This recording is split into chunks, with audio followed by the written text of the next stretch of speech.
Here we are. Been trying to come up with like an intro catchphrase or whatever, you know. I ain't got one yet, but something like, "Welcome to Wacky Wild Wednesday," but it's not Wednesday, so it doesn't work. Okay, we are, zoomed in really close. We're going to fix that. What happened there? Ooh-wee. There we go. Still a bit close for my comfort, but that's all right. Oh, Andrea caught herself in the screen. She's not comfortable with that. So we are back at the Huddle on Tuesday, October 10th. It is officially fall, feeling more like winter. So I think that is Fwinter. Winter. Last night when I was making sure the chickens are all tucked away, there was a little bit of like it was starting to dew, but it must be the upper level was cold enough. There was some weird flaky stuff coming down. I don't know what they call that, but I don't want to know either. The beginning stages of frost. Yeah. I don't like it. None of us do. So here we are on Tuesday, and we are the crew. The Huddle is missing a few members this morning. Brian is out on business, and Mr. Phil Hadley. We didn't talk about that last week at all, but Mr. Phil Hadley is now a married man. He is now spoken for. Sorry about that, ladies. You missed on your opportunity. But when he gets back and we can finally talk to him in the empty chair over here, we're gonna drill him on how his wedding went and what the future looks like for the Mr. and Mrs. Philip Hadley. We're excited for him. Very excited for him. We're questioning her decision-making skills, but we're very happy for him. For the most part, yeah. Yeah. And she's now moving back with him, correct? That is the plan. And we'll let him decide whether he wants to tell the whole story or not. We won't divulge too much, I suppose. So without Brian here, I'm actually just I feel like we need some background music. So we're just going to that may or may not work.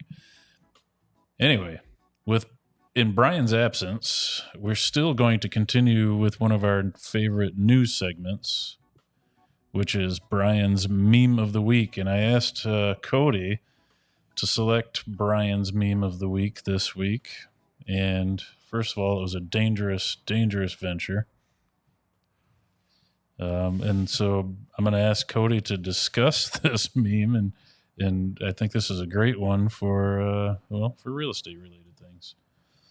Yeah, I had to keep it clean, but Brian's page is, needless to say, my eyes teared up a couple times laughing. So, but no, this just goes to show, this meme is basically about pricing your home. And then no matter what market you're in, whether it's seller's market, buyer's market, balanced, interest rates up, down, all around, it doesn't matter.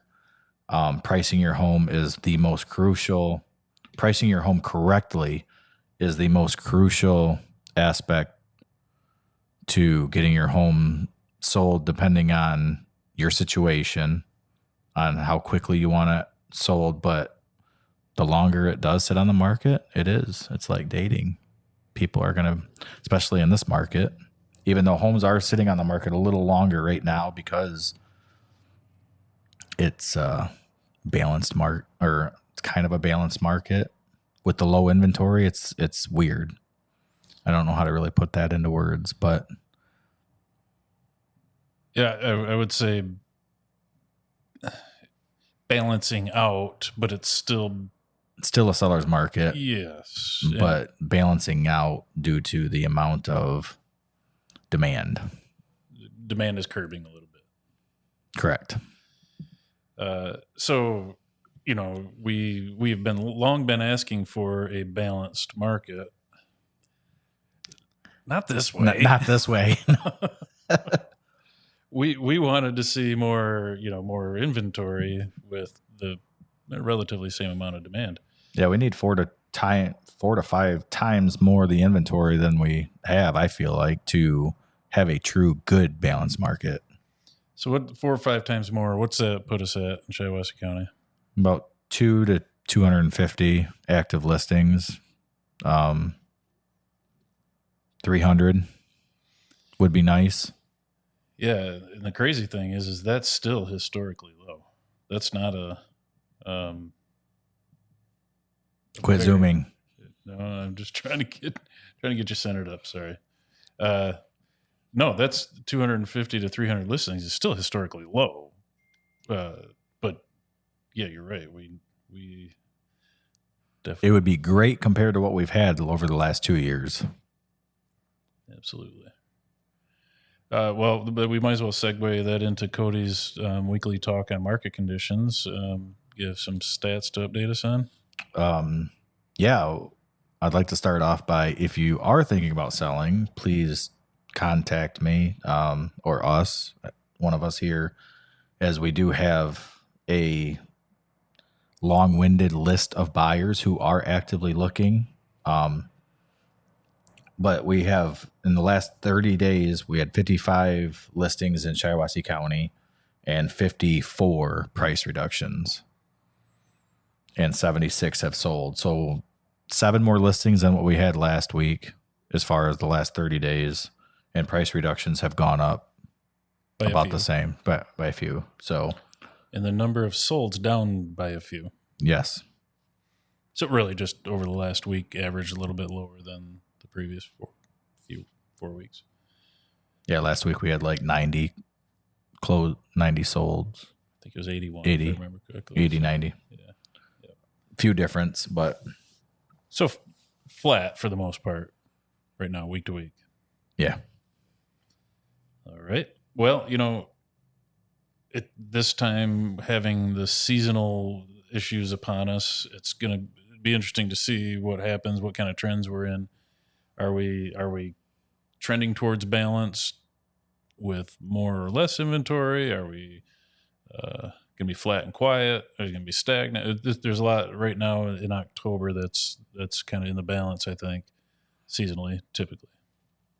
Well, people say, oh, this is the slow time of year, slow down until January, February. Usually it's ramping back up right now. So yeah, and that's very true.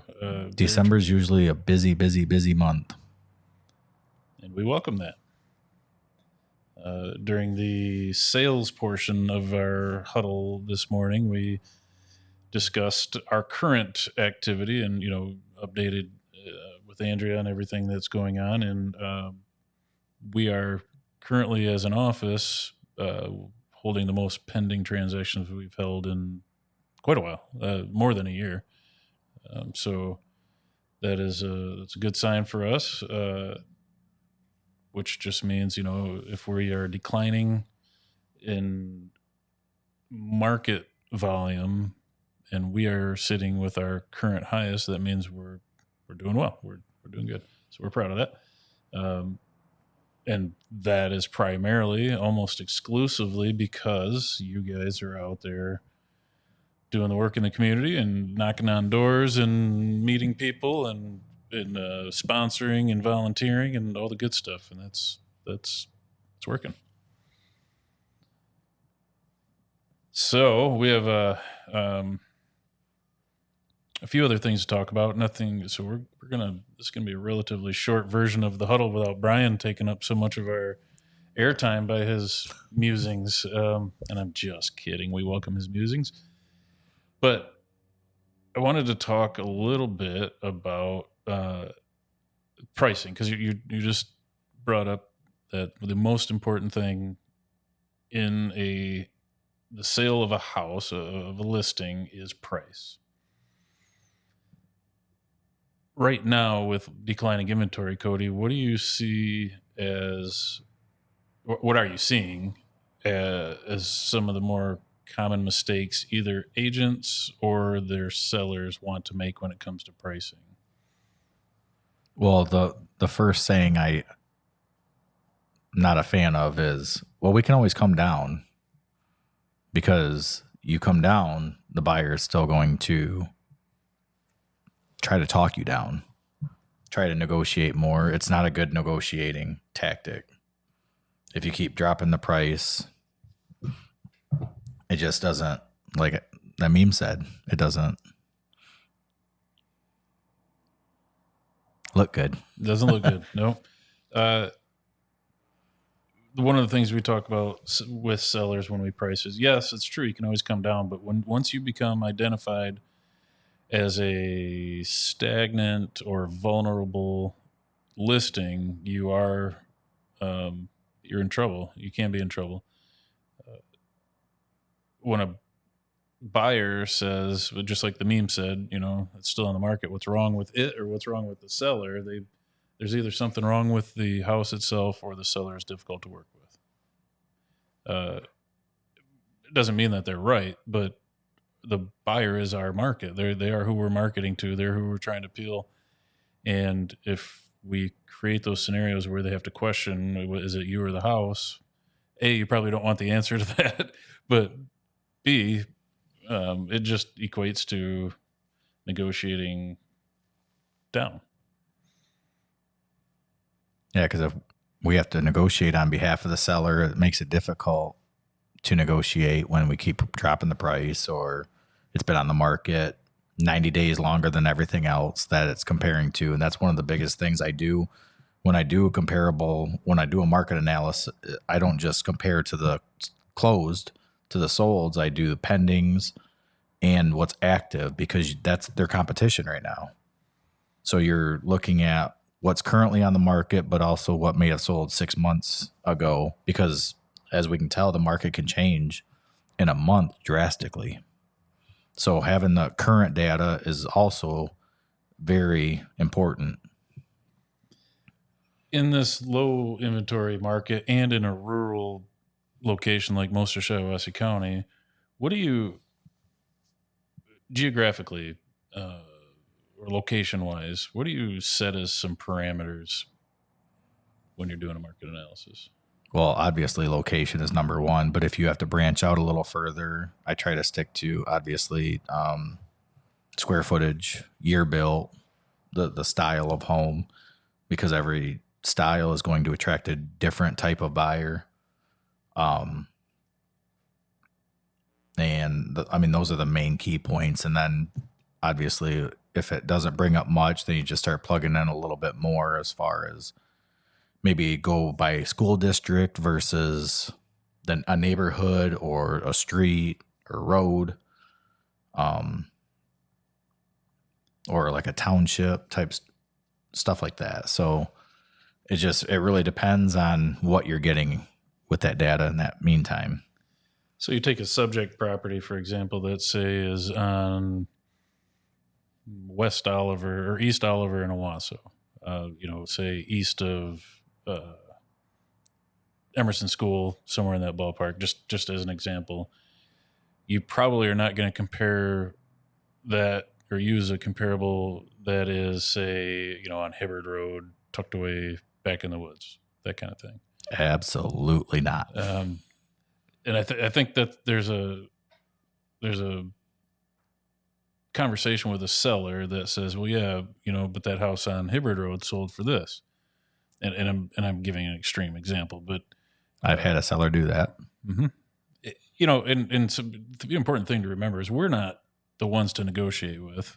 When you're a seller and we're presenting our professional opinion on price, we're definitely not the ones you're trying to negotiate with. What our job is to present you with our professional knowledge and experience.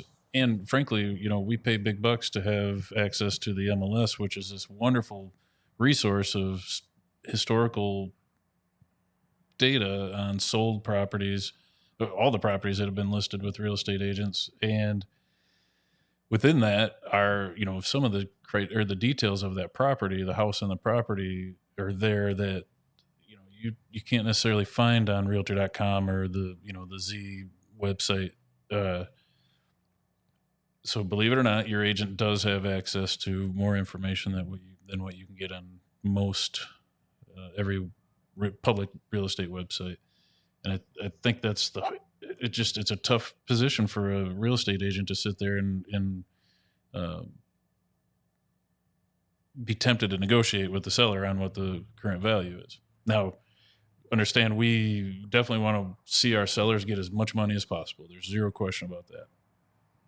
But that's why sometimes our advice is so important, is because pricing it too high is going to prevent you from getting as much money as possible. What about things like hardwood floors versus carpet? And now, so I go to extreme, then I go to something minor, but what's your approach on that when it comes to comparing? Well, look at how much of the home might have hardwood floor versus carpet, and it's obviously going to change your description on the listing. But as far as pricing, you just make minor adjustments. Can't give away all the tools we use. No, but because every situation is different. It's really hard to explain that one. That's actually a tough question to answer. Well, I think it comes down to, first of all, we don't necessarily know that all buyers prefer hardwood floors over carpet. There's a different maintenance involved with both of those. One not necessarily better than the other. The fact that the kitchen cabinets have gold handles that were imported from Peru because your cousin is a gold miner in Peru, and these are special fine. In most cases, that doesn't impact the value greatly. So going back to the conversation I think we had last week is call your agent, call us, call Cody before you start putting those gold handles from your cousin's gold mine in Peru. If you're expecting that they're going to give you a great return, anything that involves investing into your home and wondering what the rate of return might be, consult with your real estate professional first. Absolutely. There's things you don't just put in your home to sell because you're not going to get the money back. Now, if you're going to put something very expensive in long term and get a return out of it in the future, go, absolutely. But just depends on what it is. I advise people to maybe just sell it as is. And there's different scenarios to what those items might be, that you can negotiate that in a sales price, or you can negotiate that some other way rather than going and spending $10,000 to upgrade your granite countertops to turn around and sell, because it's not going to up your value by $10,000. Right. And that's if that side of it is if you plan on selling. If you don't know when that future date that you might be selling is, and you just want to get some enjoyment out of the granite countertops or whatever, that's it's a whole different ballgame. Yep. Because you should enjoy where you live. You should feel good about the things that you have in your home, or at least if you want to. And the enjoyment factor is there for sure, and we can't really ignore that. But at the same time, if you're speaking on an investment level, there's a lot you can do to waste your money. There's a lot that we would love to offer you to help you avoid wasting money. Absolutely. And that's why doing a walkthrough and asking those questions, and, I'm going to ask questions. I expect the seller to ask a lot of questions, and we come to an agreement on what they're comfortable with doing. Maybe curb appeal is obviously the most important. So if it needs curb appeal, that's the first thing I do, because love at first sight is huge when purchasing a home to a buyer. But it's a conversation that's needs to be had as far as what you should do before putting it on the market, or if you're just looking at maybe some advice on what you could do to sell it in 2 years. That's something else I'd love to come sit down and just have a talk with. That's a valid conversation as well. There's insight you can offer for a 2 to 3 to 5 year, even 15-year potential sale. You can offer that insight for sure. By the way, do we know, did Rachel say love at first sight with you, or did you say that with her? You don't want to hear that story. That's for another time. No, she literally asked me, "Do you have a girlfriend?" And I said, "Nope," and walked away. And she's like, "What is with this guy?" So you played hard to get. Yeah, that's what. Or you were just clueless that she was. I'm gonna go with play hard to get, but Oh, that's funny. I'm glad I asked that question. So right now, the relevant conversation about listing a home is pricing. The secondary conversation is about merchandising the home to get people in the door. And so we're using the price and the home itself to get people in the door.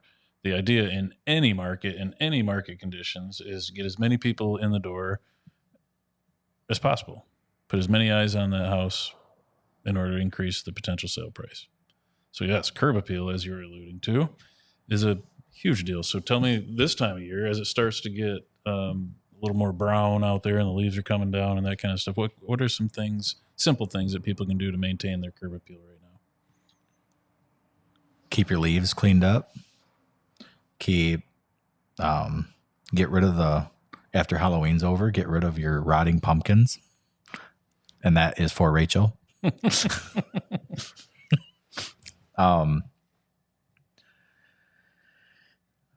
you're putting me on the spot here. Typically this time of year is a great year to wash your windows, maybe power wash the siding if need be from blowing grass. If people like to blow grass at their house during mowing season. That one's obviously not geared towards Rachel. That might be for you. Hey, at least I can mow my lawn this year. I was just excited to do that. And then, if your flowers are still alive, keep everything, your weeds pulled. I'm horrible with answering that. Well, I think that if you're on the market and considering selling your house right now, or any time while it's drab and lifeless outside, I am not opposed to silk flowers in a pot, around the front porch, something with a splash of color to draw the eye towards the house. Some mums, maybe not 50 of them, but some nice mums. That's a great idea. Rachel also just put some pumpkins in a pot. Another Pinterest or TikTok idea she got. So the stackable pumpkins, put them in a pot. The silk flowers. That is, this time of year and through the winter is also a really good case for painting your door a vibrant, attractive color, your front door. Because right now, here in the next few weeks when it gets drab, and let's say you don't get to the silk flowers or whatever, but if there's just a splash of color coming from that front door, it draws your eye right to where you want it to be drawn.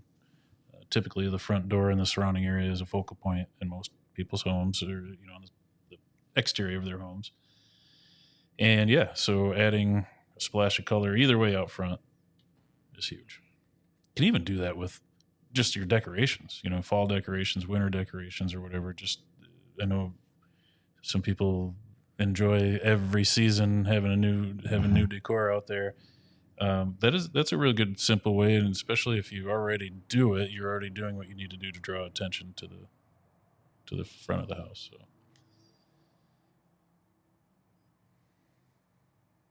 Good ideas, Jeff. That's all I got. Just an idea guy.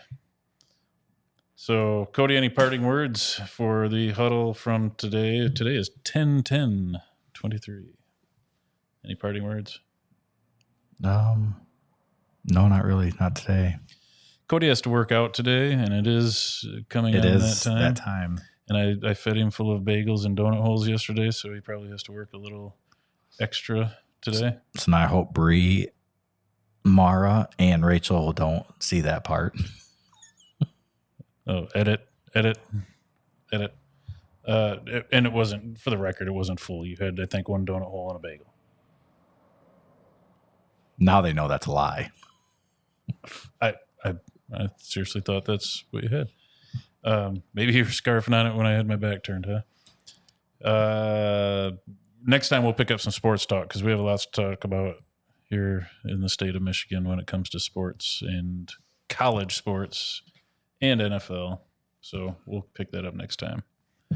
So for now, the huddle on 10-10-23 is making its way out.